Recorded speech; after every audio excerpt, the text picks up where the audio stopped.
Welcome everyone to the Wilks Oration, and especially to those who are watching the live stream. To everyone, greetings. There will be a fuller welcome in a moment, but at this point, if you're meant to be at the Jerry Seinfeld gig, it's probably too late. So stay with us instead, it'll be better.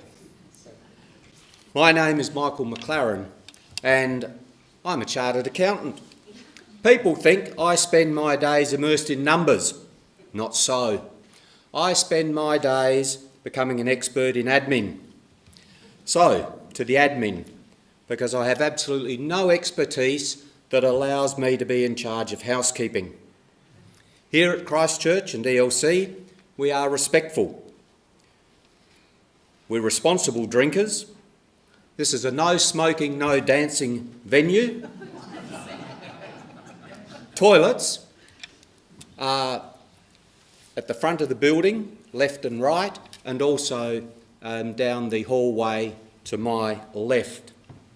Should we need to make a quick exit, please follow the running man, depending upon where the problem is, and should it be necessary for some reason, we meet in the car park and the lawns out the front, and we know exactly how many people are in the building, and so we'll be sure that everyone is out.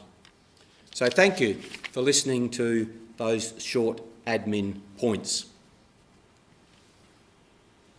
We're on Kaurna country, and we're fortunate to have Kaurna and Kukatha man Alan Edwards here tonight. With his fan club.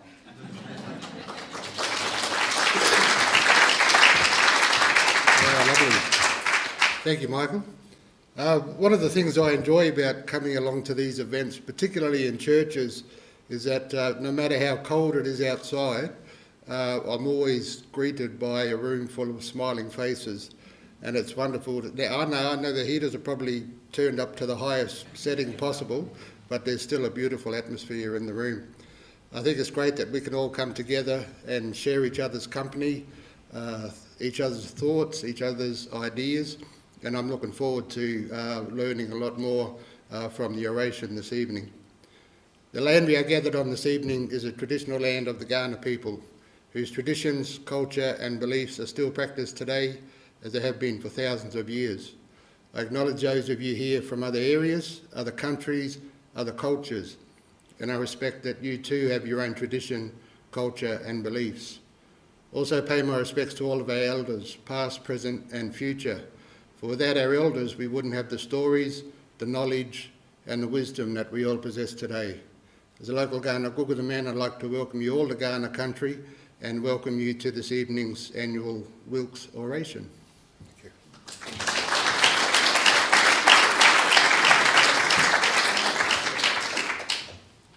Thank you, Alan. And in the spirit of reconciliation, we respectfully acknowledge you, Alan, and the traditional owners and custodians of this land who you mentioned, this land on which we meet. We too acknowledge the continuing connection with this land, the waters and the community, and we'd like to pay respect to them and to the culture and to the elders past and present. Thank you.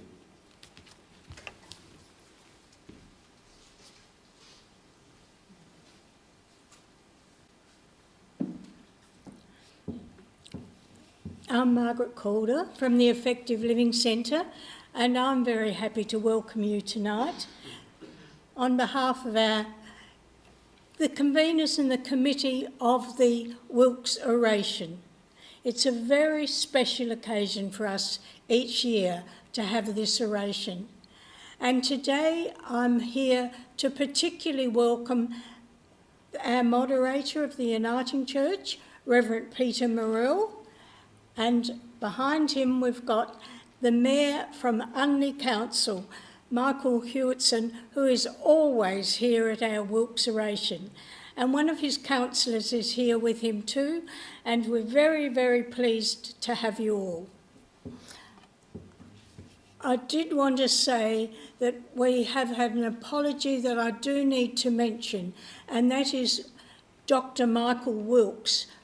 He's the son of Graham Wilks, to whom this oration is dedicated. Michael is a surgeon and he was called to something in Queensland just yesterday. So his wife rang me and she said, we'll try and get someone from the family to represent the Wilks family, but in the short term it wasn't possible. So please be aware that they are thinking of us at this time, wherever they are.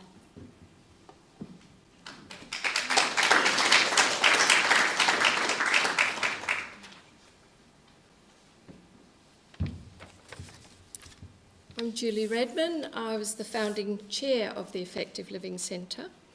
And the Effective Living Centre, which hosts this Wilks Oration, was founded in 1998 by a management committee comprising members of the Christchurch community and members of our wider Adelaide community. This founding committee had an interest in exploring what it means to live effectively in our increasingly complex society. We recognise the need to balance a striving for social justice, equality and inclusiveness in our community, alongside the need to be safe, to be fulfilled spiritually, emotionally and physically. We recognise the changing nature of our multi-faith and no-faith society and sought to be inclusive of all. Our founding secretary was the great community leader and inspirer Graham Wilks. Graham was always known for being an inspirer and a mentor with a special gift for uplifting and challenging those around him. His inspirational thinking and hard work were keys in the establishment of the Effective Living Centre. Graham worked as a Presbyterian minister in New Zealand and in Australia, and as a psychologist, both of which served his passion for building healthy relationships. Graham had a deep and searching Christian spirituality, but he felt there was a need for a forum to explore and express this kind of spiritual expression outside of traditional worship. He was an innovative and respected CEO of the Marriage Guidance Council in South Australia and shepherded its transformation to Relationships Australia. Before the creation of the ELC, Graham sadly suffered a debilitating stroke that had a huge impact on his life and his contributions to the planning group. He sadly passed away in 2001. It's now 26 years since the foundation of the Effective Living Centre and 23 years since Graham's death, but we still honour the man for his leadership, inspiration, love, generosity and strength in the face of his personal adversities. Thank you.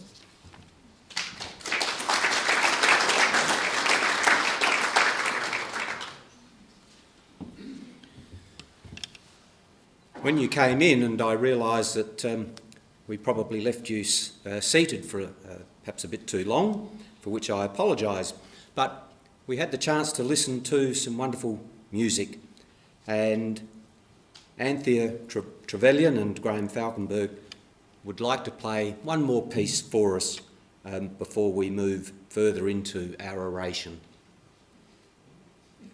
Oh, they're looking at me saying, is that so?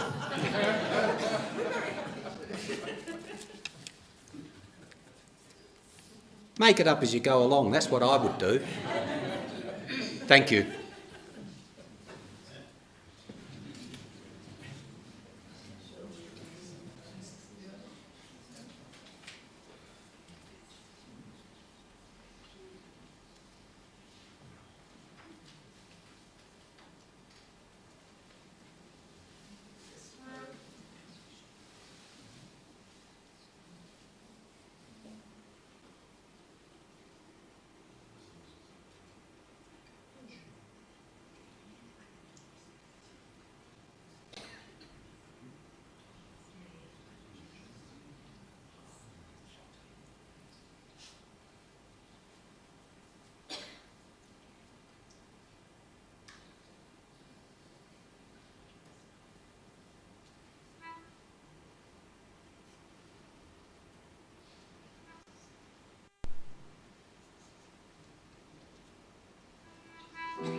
Thank you, Anthea, and thank you, Graham. Now, I'm not very musical, but I know one of them's a piano. Is the other one an English accordion? English concertina. English concertina. Well, I've learned something, and we've got a lot more to learn. We'd like to say thank you, and we have a small gift also as part of our appreciation for your contribution tonight. So, thank you. Thank you.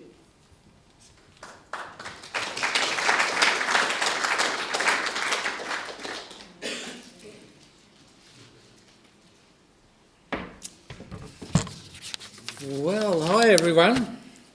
Great to see you here tonight. We're in the depths of winter. You know, it's the winter solstice tomorrow. So happy winter solstice for tomorrow to you, everybody. We're in the depths of winter, but we've got an amazing treat for you tonight. I'm Fergus McGinley, current chair of the Effective Living Centre, and it's my great pleasure to introduce our Wilks Orator for 2024, Dr. Richard Dennis from the Australia Institute. What's the Australia Institute first? The Australia Institute is a progressive public policy think tank based in Canberra since 1994, carrying out research on a broad range of economic, social and environmental issues. Founded by none other than Clive Hamilton till 2008, its first director, the Institute has offices in Canberra, Hobart and Adelaide. And we've also got Noah here from the Adelaide office of the Australia Institute. But our orator tonight, Dr. Richard Dennis, is since 2022 the current Executive Director of the Australia Institute, having held the position previously from 2008 to 2015. Richard is a leading Australian economist, author and public policy commentator. He was born in Sydney, he told me before. He hails from grew up in the Lake Macquarie area of New South Wales. He told me he was knocked back for a job in the mines at the end of year 10, so he decided to pursue an academic career instead. Just south of Newcastle, so that's Knights country. Newcastle Knights, you know what? Newcastle Knights, what do we call that? Is it rugby? Or league, it's league. So, but Richard tells me he's a lapsed Knights supporter, so we won't hold that against him. You probably know Richard as the co-author of Affluenza, When Too Much Is Never Enough, with Clive Hamilton. And its follow-up, these books I'm talking about, Curing Affluenza, How to Buy Less Stuff and Save the World. Also his 2016 title, Econobabble, How to Decode Political Spin and Economic Nonsense. Richard writes regular columns in the Australian Financial Review and The Guardian, as well as regular essays for The Monthly. Apart from working for the Australia Institute, Richard has been Senior Strategic Advisor to Australian Greens leader Senator Bob Brown, Chief of Staff to Senator Natasha Stott-Despoja, a great South Aussie, Lecturer in Economics at the University of Newcastle, Associate Professor in the Crawford School of Public Policy at ANU. Not a bad CV. Tonight, currently on a speaking tour around Australia, this is his third stop on the tour. It has been a real coup for us to be able to sign up Richard as our 2024 Wilks Orator, speaking on unequal Australia, what went wrong and how we fix it. Ladies and gentlemen, please welcome Dr. Richard Dennis.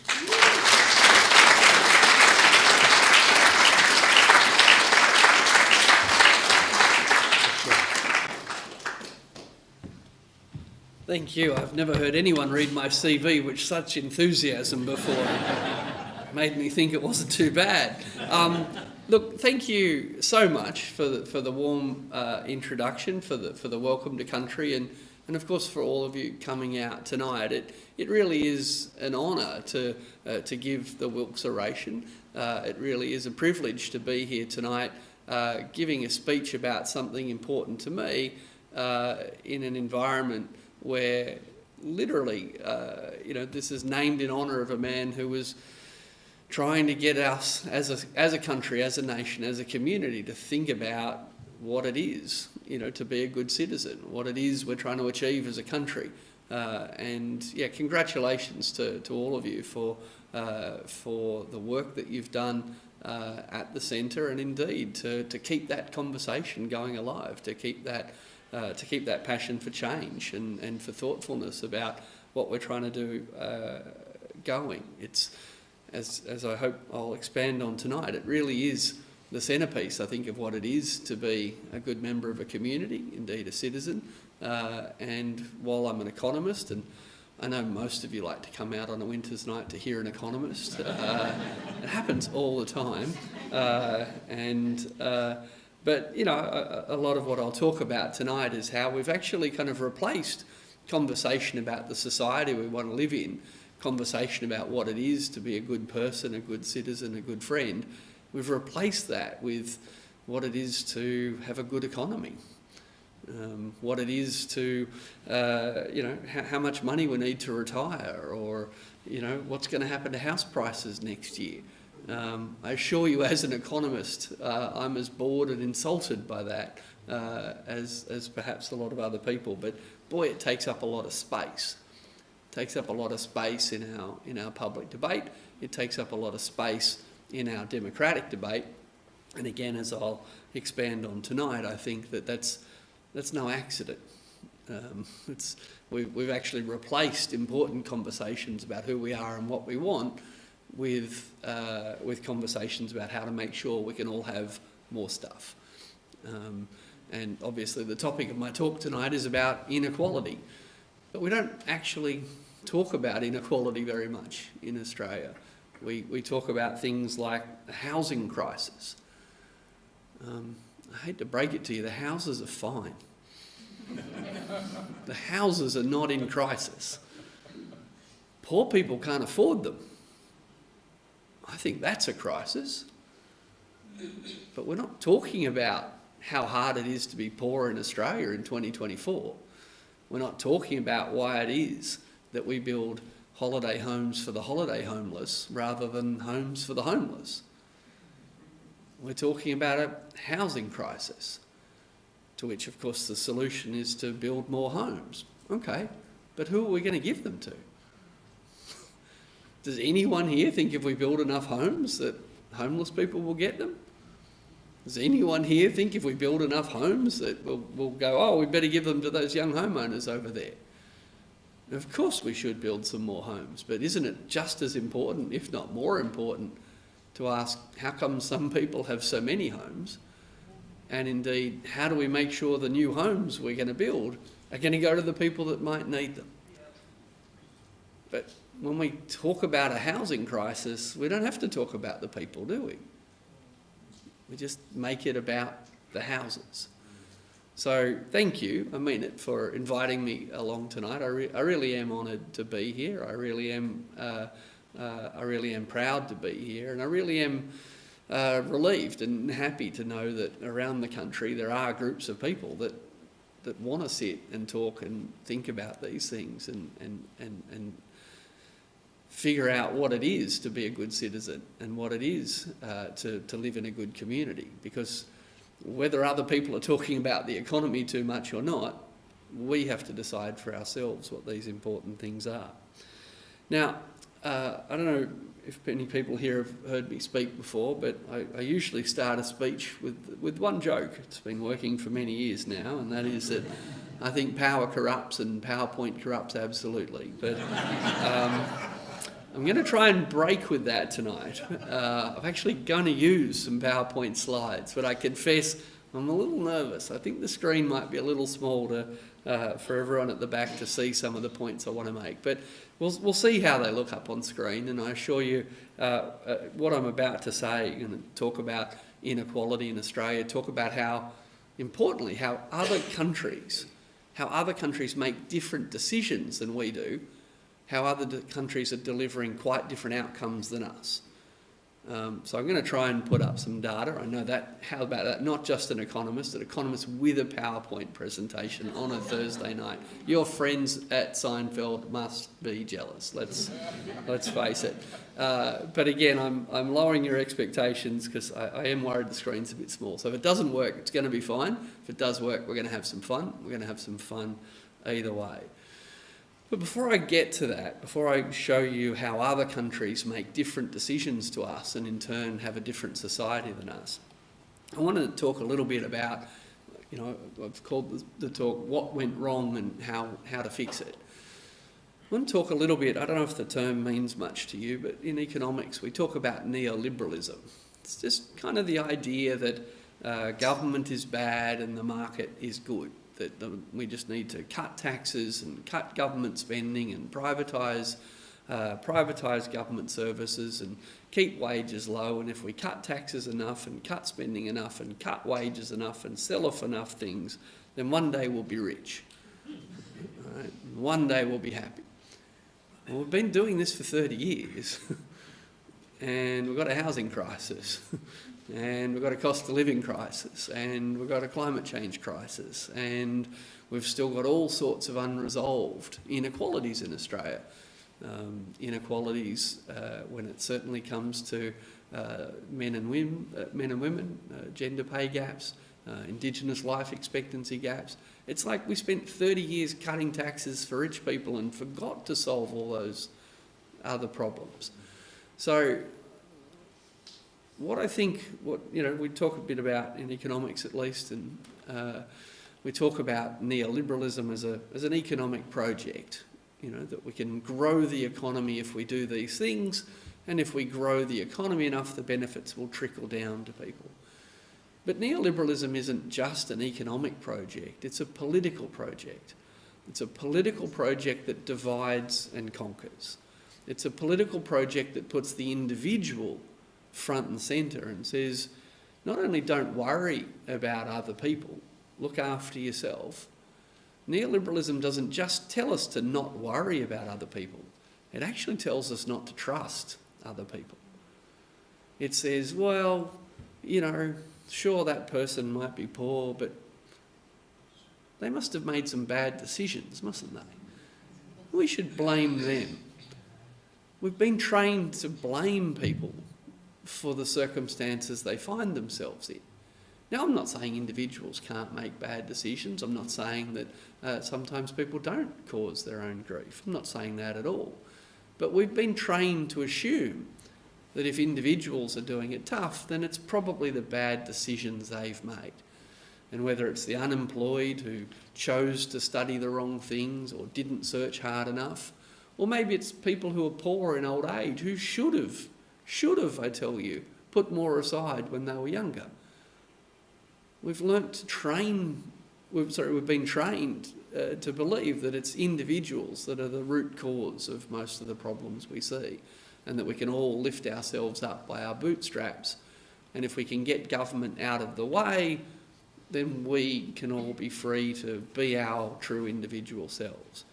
Now, to be clear, I don't believe this for a minute. But it's been an incredibly pervasive political story in Australia. It's been a very pervasive economic story in Australia. But what I'm going to show you, I hope, he says, I'm trying to use some slides. What I'm going to show you tonight is that it hasn't worked nearly as well as we were led to believe. And here we sit tonight in Australia, one of the richest countries in the world, living at the richest point in world history. Okay? Australia is one of the richest countries in the world right now. There's about 195 countries in the world, depending on who you ask and who recognises who, but let's go with 195. We're the 13th biggest economy in the world. Our GDP, our gross domestic product, the total size of our economy, is about the same size as a little European country you might have heard of called Russia. Right? Our GDP, our national income, is about the same size as Russia. They've got 125 million Australians. There's only 25 million of us. Per person, we are some of the richest people the world has ever known. But most of us don't feel rich. And indeed, we're going to talk tonight about a lot of poverty and a lot of disadvantage that happens in this, one of the richest countries in the world. But there's plenty of good news too. We are so rich that we're about to spend $300 billion on nuclear submarines. Hooray! And when Josh Frydenberg, who was treasurer at the time this decision was made, when he was asked, can we afford them? I agree with his answer. He was spot on. He said, if it's a priority, we can always afford it. He's right. He's absolutely right. We are that rich that we can drop a lazy $300 billion on a dumb idea that no one wanted. And you know what? No one's blaming the subs for the debt. No one's blaming the subs for the deficit. No one's blaming the subs for causing inflation. Apparently we just need them. We've also just spent $200 billion on the stage 3 tax cuts. $200 billion in tax cuts. Now, the Australia Institute played, I think, quite a significant role in recasting those tax cuts to pivot them away from high-income earners who were going to get $9,000 a year tax cuts. $9,000 a year was the original plan, and low-income earners were going to get nothing. And after a lot of pressure, including from us, Labor, I'm glad to say, changed those tax cuts quite a lot. And those earning over $200,000 won't get $9,000 anymore. They're only going to get $4,000 a year.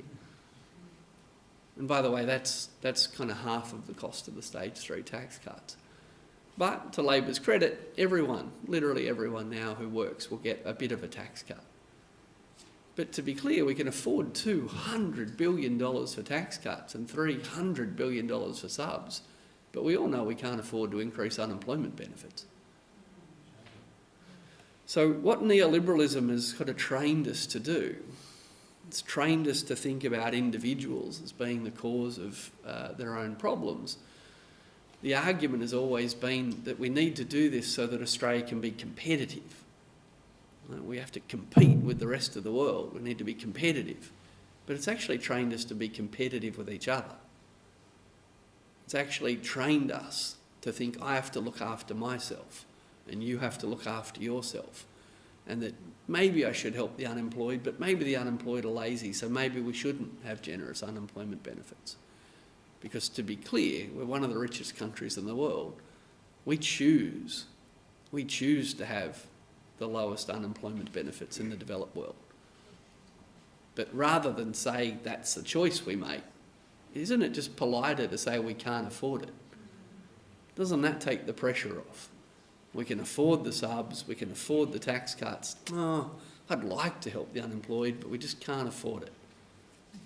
Well, that's not economics. That's absolute nonsense.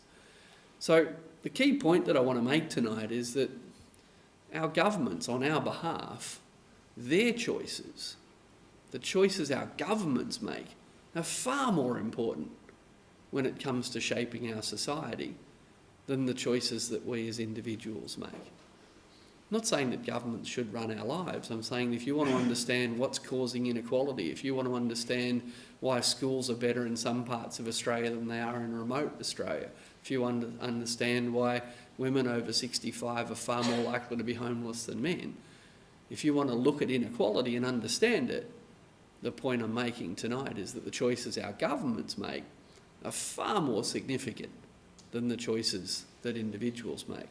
And to back that up, I'm going to try, this is a bit exciting for me, to use a little bit of data.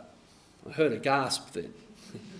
Now, I'm hoping there's a little laser pointery thing on here. All right. Now, I know everyone loves reading graphs. There's no information on that graph yet.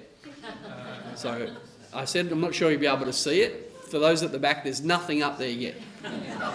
So this might still fail, but it hasn't failed yet. Now, before I go into that, I'm not sure if this mic's on. Can you still hear me if I do this? And if it's getting...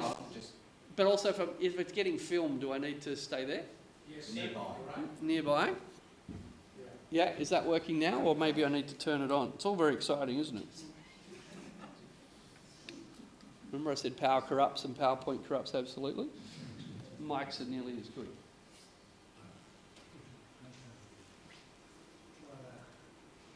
that, oh, yeah. All right. So I'm going to walk around like Jerry Seinfeld. You can turn me down. All right. So, I know everyone loves data. I know everyone loves reading graphs. I've been teaching economics for 30 years. I know this isn't true. I've designed to make this simple for you. All right, so what we're going to do, across here, we've got average income measured in GDP, gross domestic product, per person. Okay? So, I'm going to put some data up in a minute. And basically, as we go out here, countries are going to get richer and richer and richer. And up here, we've basically got, this would be a low tax country, and this would be a high tax country. So we're going to look and see, what's the relationship between being a rich country and being a high or low tax country. So keep in mind, as we go this way, countries are getting richer. As we go this way, countries are paying more and more tax. Now, I've set this graph up in what I think is a pretty clever way. We're in Australia. Australians get self-obsessed. So let's put Australia right in the middle. Yay, exactly, right? So what this says is that Australia, GDP per person, average income per person is here, about 50,000 bucks. And the percentage of total GDP paid in tax in Australia is about 25%. Now this doesn't mean anything yet. We're going to compare this to every other country in the world. So what we're going to do is, this is going to be countries here. Remember, this is how much tax we pay and this is how rich we are. So first we're going to look in here and we're going to say, I wonder if there's any countries that collect less tax than Australia but are poorer than Australia. Short answer is yes. Now, you're not supposed to read all the names, but can you see at the back that there's lots of dots in there? There's 195 countries, right? So most countries in the world are lower tax than Australia and poorer than Australia. That's weird, because we keep getting told if we cut taxes we'll get rich. But all these low tax countries are poor. We're not finished yet. These countries, well, they collect more tax than Australia. See, they're above this line, they collect more tax than Australia.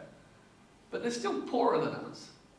By the way, nearly everyone's poorer than us, because we're one of the richest countries in the world. Now, this is where it starts to get interesting. We're going to look up here. Look up here. And what would we find up here? Up here we'd find countries that collect more tax than us, who are richer than us. I wonder if anyone's going to be up there, because according to the Productivity Commission and Treasury and successive governments, the way you get rich is by cutting taxes. But we're going to go fishing and see what we can find up here. Countries that collect more tax than us, that are richer than us.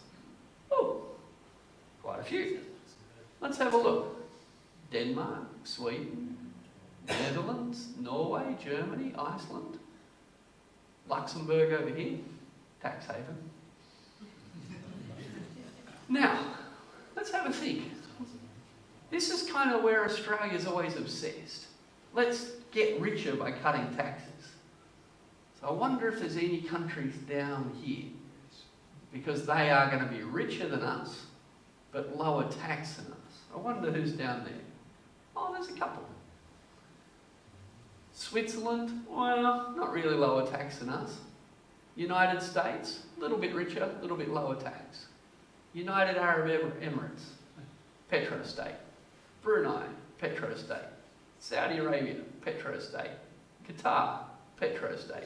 Singapore, petro-state tax haven. So there are a few countries here. There's a few countries that are richer than us and lower tax than us. The reason that the petro-states are all richer than us with low taxes is that they own the oil industry. They own the gas industry. They don't have to tax it because they own it. So, there's a few more graphs to get through, but they're all going to be structured like this. But now we've learnt to read the graph, it won't take this long. But let's be clear, if we cut taxes, well, there's plenty of poor low tax countries. Don't worry, there's some poor high tax countries. But there's some really high tax countries that collect a lot more tax than us, that are richer than us. Don't tell the Productivity Commission. Don't tell Treasury. Don't tell the Financial Review. And if we want to emulate these countries, well, we basically have to nationalise our oil and gas industry. Now, we're not just going to talk about money because I'm in a church. Now we're going to look at happiness. Yes. So now we're going to look at what happens. We're going to still looking at tax, but now we're going to look at countries that are happy, not that are rich. So, guess what? There's lots and lots and lots of low tax countries that aren't as happy as Australia. Good to know. Some countries are higher tax than Australia that aren't as happy as us. We're happier than the French. Yay us. And the Germans. I just very wonder if there's any high tax countries that are happier than Australia. Because they're going to show up here. Now we know that the burden of tax makes us miserable and ruins our life. Yeah? Tax is bad. I just wonder if there's any high tax countries that are happier than us. Oh, Denmark, Sweden, Finland, Norway, Netherlands, Iceland, New Zealand's even slightly. So all these countries that were richer than us, all these high tax countries that were richer than us are also happier than us. Are there any countries that are lower tax and happier than us? No, maybe Switzerland, just a little bit. So again, if we're here and we wanted to get happier, who would we be trying to emulate? Who in the world got happier than us by cutting taxes? No one. But a lot of countries, those Northern Europeans, got happier than us with higher taxes. Let's see what else we can do. This one's a bit of a mouthful, but it's interesting. We're still looking at tax. Now we're looking at the Inequality Adjusted Human Development Index. Don't we all love that? This is life expectancy. This is literacy rates. And this is inequality. All mashed into one number. And guess what? There's lots of low tax countries that don't have very good health, don't have very good education, don't have very good life expectancy, don't have very good infant mortality, even though they're low tax. Who'd have thought? There's some high tax countries that don't do as well as us on these things, because again, Australia is one of the richest countries in the world. I wonder if anyone can see the punchline coming. I wonder if there's any countries up here that pay more tax than us, who live longer, have better health, better education. I wonder. Oh, there they are. Denmark, Sweden, Finland, Norway, Germany, Slovenia, Iceland. Oh, again. So the rich countries are the happy countries with long lives and good education and low inequality. I wonder who the countries down here are that have got lower taxes than us, that live longer and have better education and less inequality. I wonder who's going to be down here. No one? There's the Swiss just showing up, just messing with my data. Just a little bit, just there. Look at that. This is all empty terrain. This is all empty. The idea that if we keep cutting taxes and keep spending less on health and less on education, less on public transport, just cut taxes and spend less and you can be like no one. All right, one more graph. Now I'm going to look at democracy. Measures of democracy are tricky across countries, but we're talking about here things like freedom of elections, participation in elections, those sort of things. I wonder how it's going to look. Oh, there's a lot of poor countries that are also not very happy with low life expectancy. Their democracies aren't as flash as ours. Some higher tax countries, you know how this is going to end now. I wonder if there's any countries up here that collect more tax than us and have better democracies than us. Oh, who'd we find? Denmark, Sweden, Finland, Norway. It's like there's a pattern. Now, again, let's go looking, let's go fishing, let's go exploring, let's go out and conquer and find the low tax countries with better democracies than ours. Nope, not even Switzerland. Now, that's all the data I want to show you. But the point of this is quite simple. That we've just been telling ourselves a story. That if we just keep cutting taxes, if we keep reducing government spending on health and government spending on education and government spending on public transport and government spending on aged care, if we just shrink the amount of tax we pay and shrink the amount we spend on public housing and shrink the amount we spend on public everything, that somehow we'll get rich and the benefits will trickle down and everything will be fine. But when we go looking for the countries that have tried that, they don't exist. There's just no evidence that this kind of trickle-down utopia exists. Who are the low-tax countries with very little public spending on health and education and aged care that we think we'd like to look like? Now, I don't want to be another country. I'm happy to be Australian. I'm happy to participate in our democratic debate. I'm happy to go along with our compromises.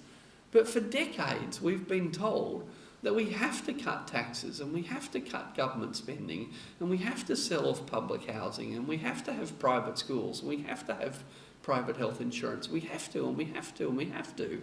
Because if we do all that, we will wind up stressed and poor and unequal and competing with each other.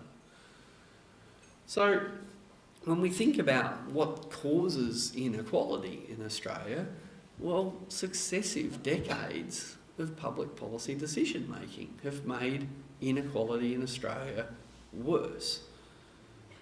And Australia now relies far more heavily on private schools, for example, than almost any country in the developed world. And we have far heavier reliance on private health insurance than we did 30 years ago.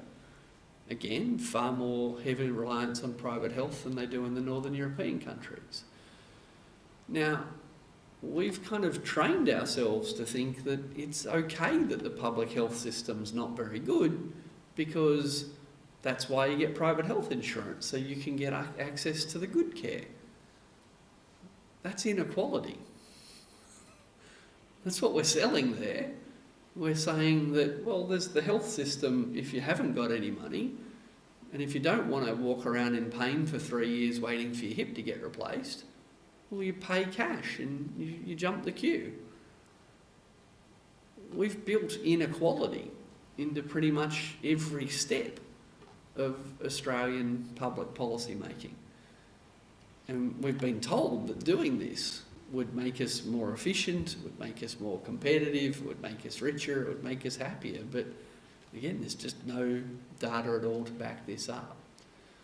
So if, and it's a very big if, but if we want to turn this around, if we want to take Australia in a different direction, then sure, we can make different choices ourselves.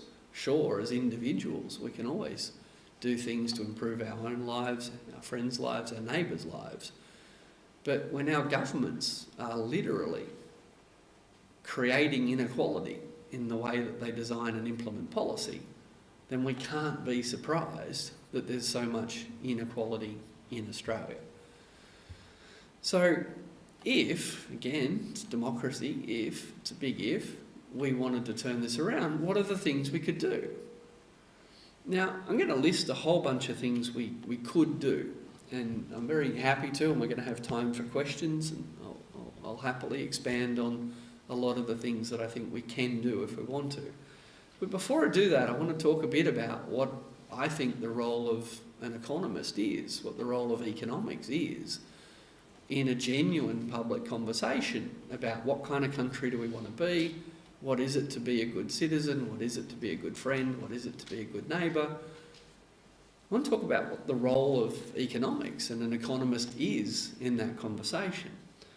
Because, let's see if we can shame anyone. Did anyone here study economics? Yeah, accountant, we would have made him a little bit. I won't make people remember too hard, but literally, and I've taught economics on and off for nearly 30 years now.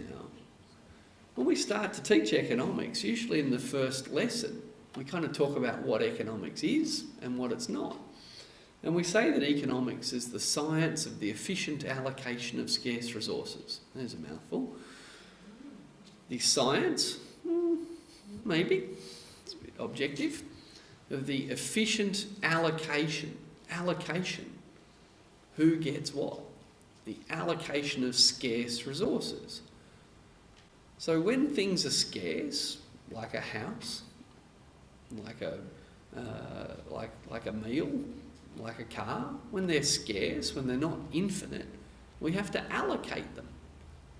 We have to decide who gets them and who doesn't. And economics says it's the science of allocating scarce resources. It's the science of who gets what. It's the science of distribution. It's the science of inequality. So that's how economists think of themselves. We help people allocate scarce resources. But what we tell our students in the first lesson is that economics is about how the world is, not how it should be. Right? So the role of economist is to describe the world as we see it, not to tell people how it should be. Now this is, I'm not going to swear in a church, but this is what I call nonsense. Maybe I'd call it something more forceful than that. Because economists are telling people what they should do all the time. We should cut taxes. We should cut wages. We should sell all that public housing. We should deregulate this. We should privatise that. We should outsource, all in the name of efficiency. So, while economics textbook says economics is about how the world is, not how it should be, most of the times you've ever heard an economist speak, you've probably heard them saying what we should do. Well, I'm here to tell you that the role of economist is more like the role of a waiter in a restaurant. I mean this. What does a waiter do? Well, before you order your food, they bring you the menu. Here's all the things you could have for dinner, and there's prices next to them. Here are all the things you could have. Here's the prices of all the things you could have. Got any questions? What do you want for dinner? Not many people go to a restaurant and let the waiter tell them what to have for dinner. Well, not the restaurants I'd go to anyway. It's up to us as a community, it's up to us as a society to decide whether we want to have a health system or an education system that looks like the Northern Europeans or that looks like the Americans. Right? This is not economics. This is about democracy. This is about what do you want. Again, the waiter doesn't tell you what to have for dinner. The waiter tells you what the options are. Well, one of the options that the richest, happiest people in the world have chosen is free childcare. Free childcare is the norm in Norway and Denmark and Sweden. Free childcare is the norm. They chose that. We chose to charge parents $15,000, $20,000 a year to send their kid to childcare while they're at work. That choice has real consequences. That choice causes cost of living crisis. That choice has enormous consequences for the gender pay gap. That choice has enormous consequences for women's retirement income versus men's. But we just don't even talk about it. We just say women have got less super when they retire because they made bad choices. The main bad choice they had was living in Australia. In Norway, they tax their fossil fuel industry and give their kids free university. In Australia, we subsidise our fossil fuel industry and charge our kids a fortune to go to uni. The Australian government collects more revenue from HECS than it does from our petroleum resource rent tax. That's a choice. That's a choice. Yet we blame young people with $50,000 HECS debts. We blame them for eating too much avocado on toast, for not being able to afford their first home. We blame the victim. We punch down. Thank you, neoliberalism. Because we know if someone's got a problem, they must have made a bad choice. And if I'm doing well, I must have made a good choice. So I gave a talk a few years ago on the way the retirement income system in Australia causes inequality, particularly for women. And in Australia, you know, if you've got a grandson and a granddaughter, you should know that if we leave things the way they are, your grandson will retire with about 60-70% more super than your granddaughter. No, it's fine. Sounds fair to me. Why would you want to tinker with a system like that? Why is it that your granddaughter, if things stay the way they are now, is going to retire with so much less money than your grandson? Well, because your granddaughter's going to make a whole bunch of silly decisions. Your granddaughter is far more likely to go into the caring professions. And don't you know they're not very well paid? So you shouldn't make a bad choice like that. Why would you choose to go into a caring profession? Why didn't you go into a high-income male-dominated profession? Something important like banking. Something the world needs more of. So the first mistake women tend to make is they go into aged care and nursing and childcare, and they choose to have those low incomes. And because superannuation, you're putting a percentage of your income away each fortnight, if you chose a low income job, well, I'm sorry, but you chose to put less into super than your brother. So the first bad choice that women make is to go into the caring professions. So tell your granddaughter not to care for anybody. That's a bad choice. I'm just giving you honest advice. This is how the world is, not how it should be. So step one, don't choose to look after other people. That's a bad choice. The second bad choice that a lot of women tend to make is they have kids. And they take time out of the workforce to care for the kids. And don't you know how compound interest works? Don't you understand that taking time out of the workforce when you're young and not putting super away when you're young means that over time your super balance will be a lot lower than your brother's? So don't choose to have kids. That's a bad choice. It's a bad choice. And if you are going to have a kid, don't care for it yourself.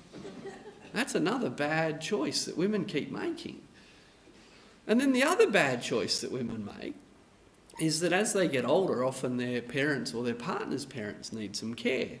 And because women earn less than men, it makes more sense for the women to take time out, again, to care for their parents or other family members.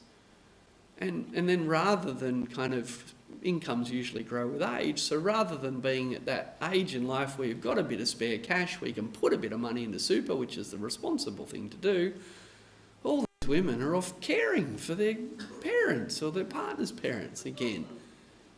And don't you know this is a bad choice that means that when you retire you'll have less super? So, you know, my real advice to women is don't choose to be a woman. Don't you know how superannuation works? Superannuation is just like one giant magnifying glass of exaggerating income inequality at every step along the way. But what do? We blame older women for their poverty. That's how good neoliberalism is. We don't need to change the fact that we spend $50 billion a year on tax concessions for super. And the tax concessions for super, by the way, are proportionate to your superannuation balance. So if you've got no money in super, you know what the value of the tax concessions you get is? 0. And you've got a lazy couple of million put in there, you might be getting hundreds of thousands of dollars a year in contributions from the taxpayer. See? Why would you choose to be a woman in Australia? That's a bad choice. So that's how good neoliberalism is, right? It's invented these systems, it's invented these structures where we've kind of kind of, fish can't taste the water we swim in. Australians can't see how unequal we've made our society. $30,000 to send your kid to one school.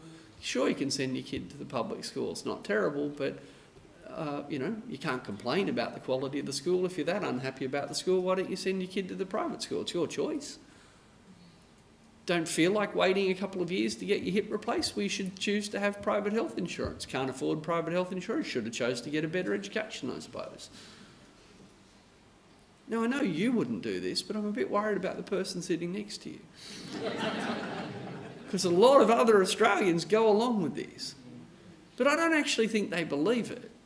I don't think that deep down Australians are that hostile or apathetic to their fellow citizen. I just think it's so long since we've looked in the mirror and seen what we've done. And we've been told if we put up with this for long enough, one day we'll get rich and one day we can have nice things. But you know what? After all these years, we still don't have those nice things. So I still haven't told you what I think we could do about it if we wanted to.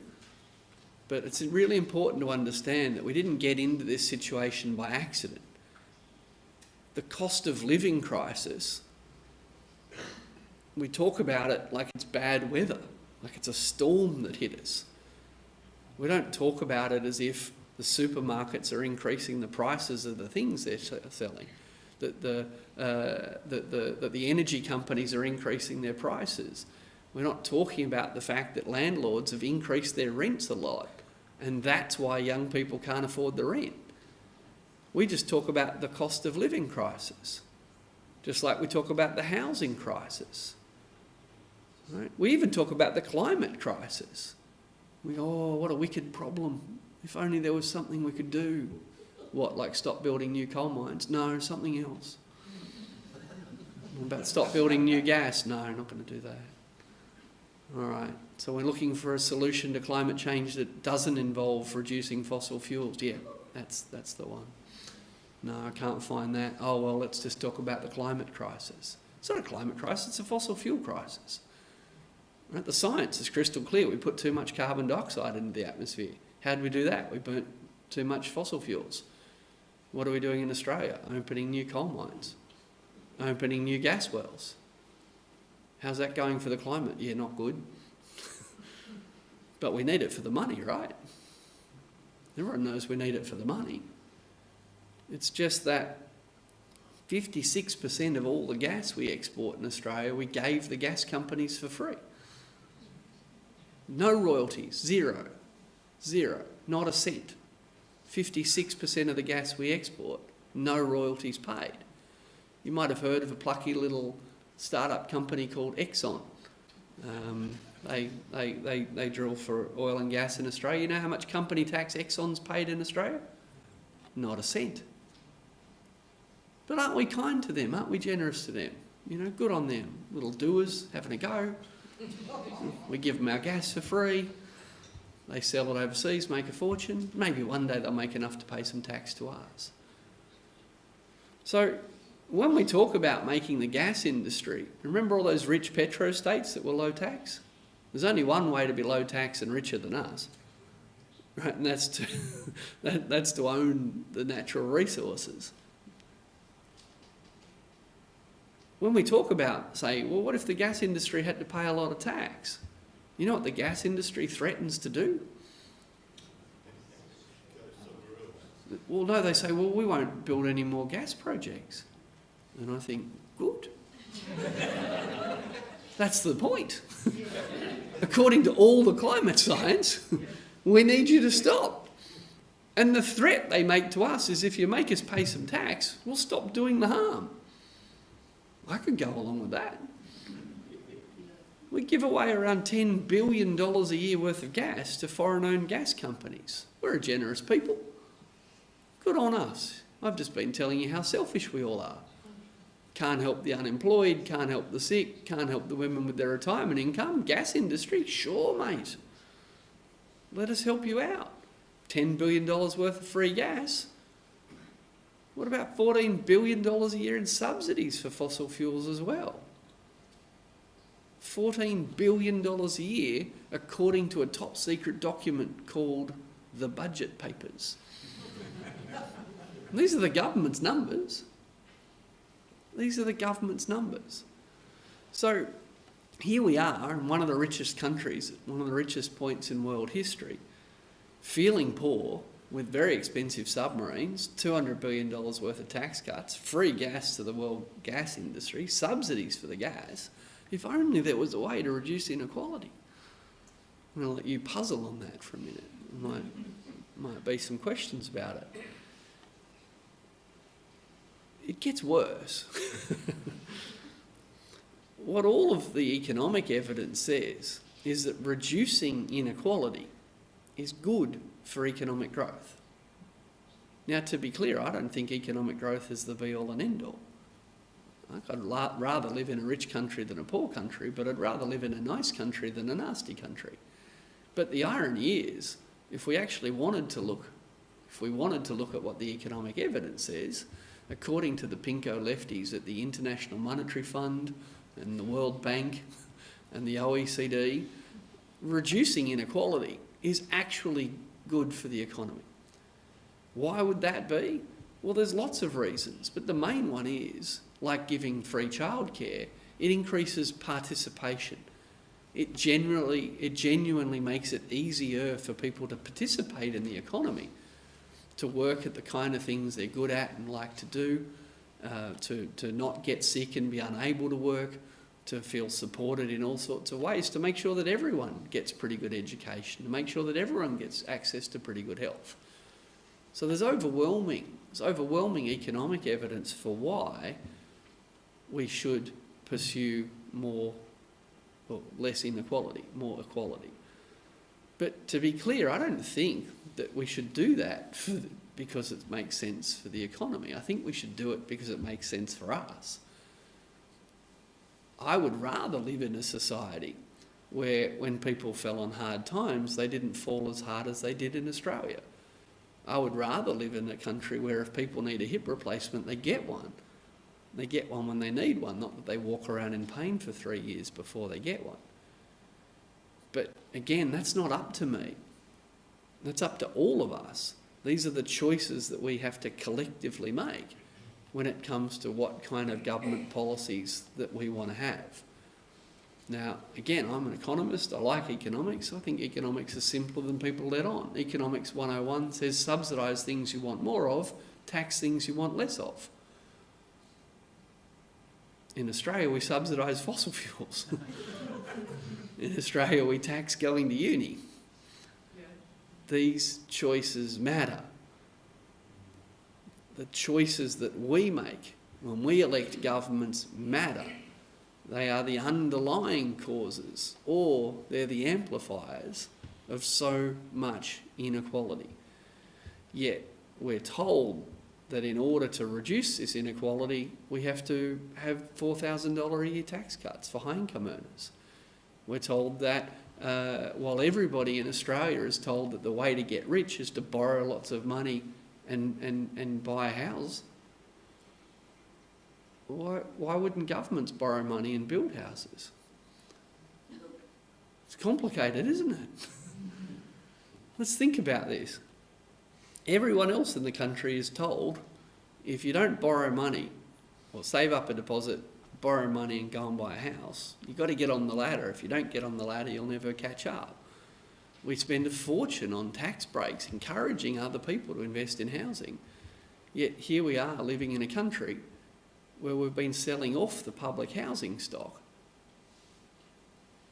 Now, we've stigmatised public housing. We've said, well, really only the most desperate people in the most desperate circumstances should live in public housing. You should look after your own housing. That's what the market's for. But not everybody thinks that. There are some people that it's okay to live in public housing. Prime Minister gets to live in a public house. No stigma attached. Most Vice Chancellors get to live in a public house. No stigma attached. But here's one you probably haven't thought of. We have something in Australia called the Defence Housing Authority. It's a really complicated organisation. Let me run you through it. It's an authority that provides housing for people who work in defence. Do you follow that? Defence Housing Authority. It's public housing for soldiers. But there's no stigma attached. These are the nice public houses for the nice people that we want to have them. Imagine we had the Nurses Housing Authority, or the Teachers Housing Authority, or stick with me, this is crazy, the Housing Authority. What if we did something as crazy as borrow money and build houses and rent them out to people who needed them? It's really complicated stuff, isn't it? But remember I said economics is about showing you what's on the menu, what the choices are, what the options are? Sorry, no one's talking about that option in Australia. Just like we're not talking about free childcare, just like we're not talking about free healthcare, just like we're not talking about ending subsidies to fossil fuels. The big choices that our governments are making on our behalf, these are the big choices that are driving inequality in Australia. And if we want to reduce inequality in Australia, then we're going to have to make different choices. We're going to have to find the countries that are richer than us, happier than us, longer lived than us, better education than us, less unequal than us. We need to find those countries and think, well, what are they doing over there? And the answer is quite obvious. They're collecting more money in tax and they're spending it on more social services. It's not complicated. It's just not very popular. And the people who are earning very high incomes and sending their kids to very expensive private schools and who wouldn't go to a public hospital, except if they had a car crash and needed the best care, they don't want to pay more tax and have better services for other people. You've got to understand that there's plenty of people who are really happy with things the way they are. The fossil fuel industry is very happy with the fossil fuel subsidies. The private schools are very happy with the private school subsidies. The private hospitals are very happy with the private hospital subsidies. The submarines are very happy with the submarine subsidies. The houses aren't in crisis. Again, they're fine. It's the poor people that can't afford to rent them or buy them that are having a tough time. All of these choices are choices that our elected government, state and federal, have made over decades. And they've made Australia the way it is today. It's not the worst country in the world.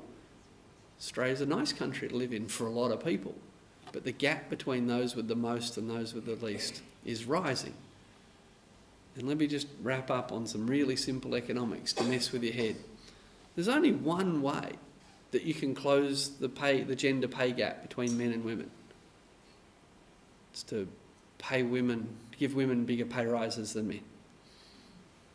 It's really complicated. Let me try again. If men are earning more than women and men and women keep getting the same pay rises, the gap will never go away. There's only one way to close the gender pay gap, and that's for women to get bigger pay rises than men. So we're not going to do that, right? We're not going to close the gender pay gap because no one wants to admit that out loud. We tell women that they should make better choices. We don't say, well, hang on, there's something structural here. Why are we paying care workers dominated by women, why are we paying them so little? Oh, well, if we paid them more, then that'd blow out the budget. Well, what if we collected more tax? No, that means the high-income blokes would have to pay more tax. Oh, yeah, right, well, we can't do that then. It's not complicated to reduce inequality. It's not complicated to tax high-income earners more and increase unemployment benefits. It's not complicated to tax the gas industry more and boost the pay of women in health and education. It's not complicated to borrow money and build public housing and rent it to people who need it. None of it's complicated. But they're radically different choices than the ones that we've been making for the last couple of decades. And I fear that unless more people are willing to have more conversations like you do about what well-being is and what kind of society we want to live in, unless we confront this, then rather than fixing these problems, I fear we might make them worse. But to be clear, there's no economic reason why we can't choose to have a lot more well-being. There's no economic reason why we can't choose to live in a far more equal Australia. There's no economic reason why we need to have so much inequality. These are literally just the political choices that not you, but maybe that person sitting next to you has been voting for year after year. Now, I suspect in this room your neighbour's probably fine, but someone in Australia has been voting for this for a long time. And until we can have more conversations about what we value most, what we want most, what kind of country we want most, and what we're willing to do to get it, until we can have more of those conversations, then I don't think we're going to fix them, which is why I'm so honoured to have given this talk tonight. Thank you very much.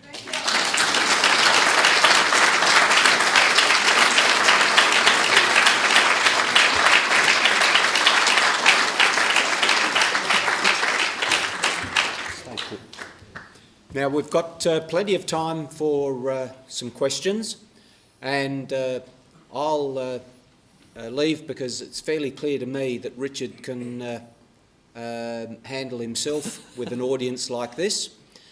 We have Jonathan with a microphone, so if you have a question, not a speech, just put your hand up and Jonathan will do his best to give everyone a fair crack.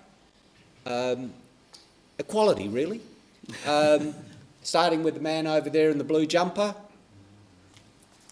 We're off and running. Thank you.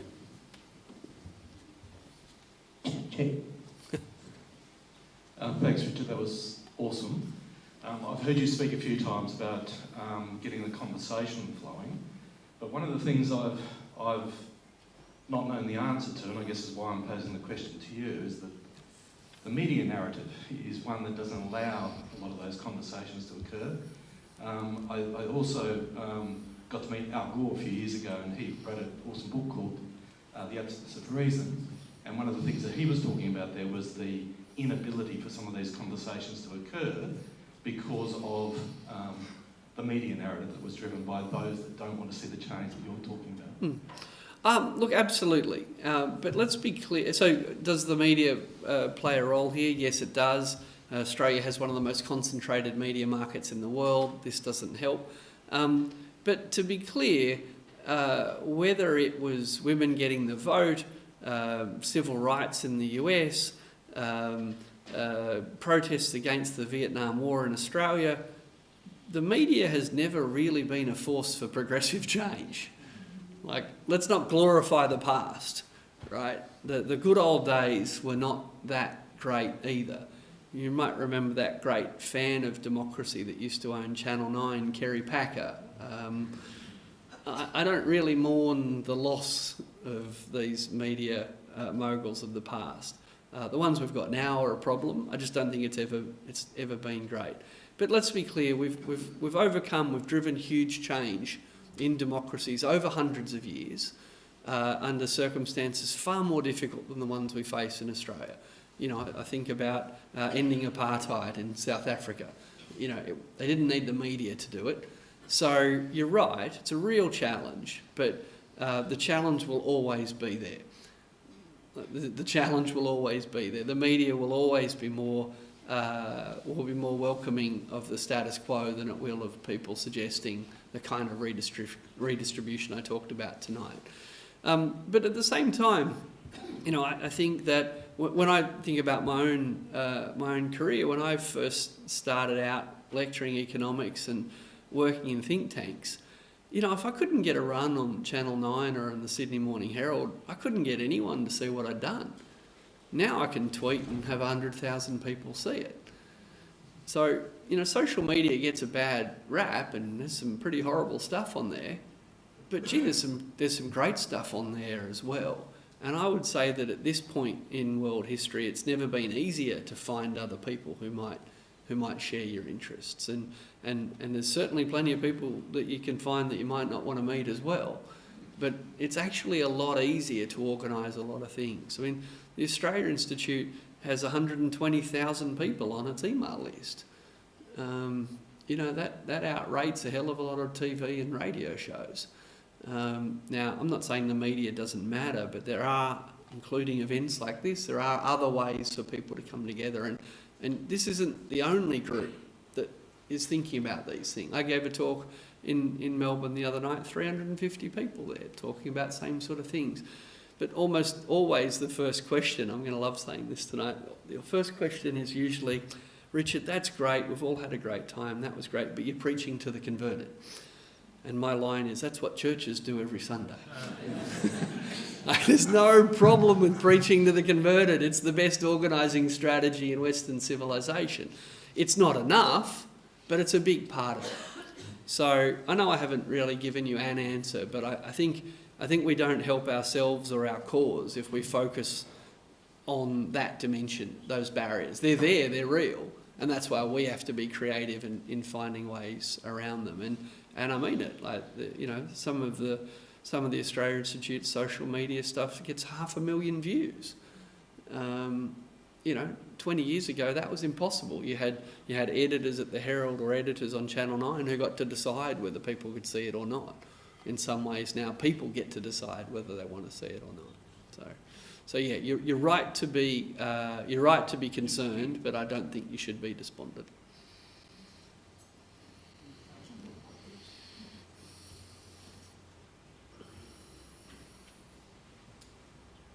Don't we have a political structural problem in that people who make the decisions about the choices that are before them, they are paid by the fossil fuel people to make the decision in the favour of the fossil fuels.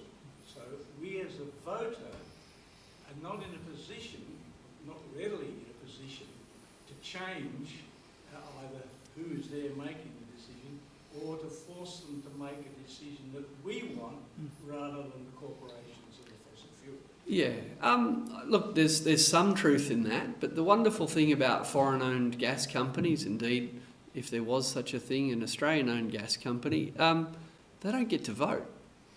And you bet money makes a difference. I'm not suggesting for a minute it doesn't. But when push comes to shove, the thing that politicians fear most is people not voting for them. And you bet they think that donations to their political party will help. You bet that's true. But to give you a sense of it, the Australian Institute did some analysis of the electoral funding in Victoria. So this is just a state-based example. But in Victoria, donations to the Labor Party, donations accounted for 6% of their revenue. 94% of the Labor Party's revenue in Victoria wasn't from donations. It's from public funding. It was from all sorts of investments that they had. So don't get me wrong, when you see a fossil fuel company giving $200,000 to both political parties, you're right to be nervous. But $200,000, you know, at the last election, both major parties combined would have spent $80 million. So the vast majority of their money doesn't come from that form of power. The thing they want most is your vote. And to give you a sense, let me tell you a story about, you know, a great Australian who tried to stop a fossil fuel project, Scott Morrison. Irony alert. But true story, in the lead up to the last election, there was a proposal to drill oil off North Sydney called PEP 11. And North Sydney was where the seat of Mackellar and the seat of North Sydney and the seat of Warringah were. And these used to be once really safe Liberal Party seats. And the oil industry wanted to drill for oil not far from the shore. And Scott Morrison, in the lead up to the election, gave himself, you know, he gave himself all those portfolios. The first portfolio he gave himself, without telling his colleagues, was the resources portfolio, so that he could stop the PEP 11 gas project, because he wanted to win those seats. And he knew that approving that gas project off the shore of 3 once safe Liberal seats would cost him office. So I'm not saying for a minute the fossil fuel industry doesn't have disproportionate power in Australia. It does. But it helps them when we tell ourselves they're all powerful. They're not all powerful, they're powerful. But push comes to shove, politicians want to win votes and they want to hold their seats. And that great climate skeptic Scott Morrison stopped an oil project because he knew it would cost him seats. Luckily, he stopped the project and lost the seats.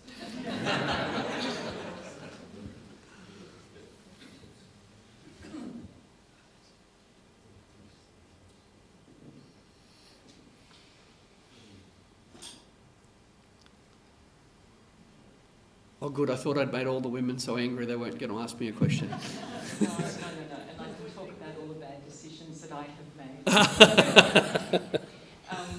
One is to be in a family where there are the most interesting conversations where people get blamed for making those poor decisions and for not being greater beneficiaries of the trickle-down economics. It reminds me of a young boy I saw riding on his bike a couple of days ago. It was starting to rain and he had his mouth open trying to get some of the spots because he hadn't seen rain for the best part of 6 months. But I know myself, I can have my mouth open. There's not very much snow or rain that goes in, and that's what trickle-down economics is to me. But I find it very interesting that there is no name for the opposite situation occurring, because one of the bad decisions that we made was to actually buy a house when money was cheap, and we were very careful at our age to make sure that we didn't overcapitalise, that we didn't borrow too much. But Christ knows, after 2 years, our mortgage has gone up 50%. And all I can say is, it's gush up to the wealthy people. And we are paying an extra $1,000 a month to the people who have got cash. And you know what? They're very happy with that because they don't believe that people deserve the trickle-down bits of rain that might come in their mouth. But by Christ, they're happy with the gush up that happens. My question is, how can I get this proper economic terminology into the economic book? Well, good question. You won't find the terminology trickle down in the economics books. So I don't mind if you try and get gushing up in there, but we don't teach trickle down economics at uni. It's not a thing. This is politics, right? This isn't economics. This is politics. The waiter was lying to you, right? They weren't saying there's a whole bunch of ways you can do it. We were told there is no choice. You have to have it this way. And yeah, look, you've just put your finger on something really important, that in Australia, in what we call our cost of living crisis, rather than in a price of energy crisis or a price of rent crisis or a price of insurance crisis, in our cost of living crisis, we've told ourselves the only way, there is no choice, the only way to fix it is to increase interest rates. And when we do that, of course, what it means is for the people with a couple of $1 million in super, the high interest rates mean their income goes up. And for the people with a $500,000 mortgage, it means their mortgage repayments go up. Relying on interest rates as the one and only tool that we're allowed to use causes more inequality. But again, the economics textbook don't say there's only one choice. So consider the following. Imagine you lived in Norway and your kids went to a free school and you had free childcare and you had free medicine and the cost of living went up and inflation went up. So if your free childcare went up 10%, how much would it cost? 0. What about your school fees? If they went from 0 up 10%, what would they be? So when you live in a society that's collecting tax from those who can afford it and providing services to everyone that need it, in a cost of living crisis, you don't get as much inflation. You don't get the inequality. Because if the things are provided for free, they don't go up the way that private health insurance goes up, private school fees go up, private transport goes up. So, yeah, you're spot on about interest rates causing more inequality. Isn't it a pity that we've accidentally built a system that helps those with the most? Who'd have thought? But it's not in the economics textbook. There's still plenty of hands going up. Jonathan? No, you've got to put them up again. You missed it. This gentleman here, I think, was next.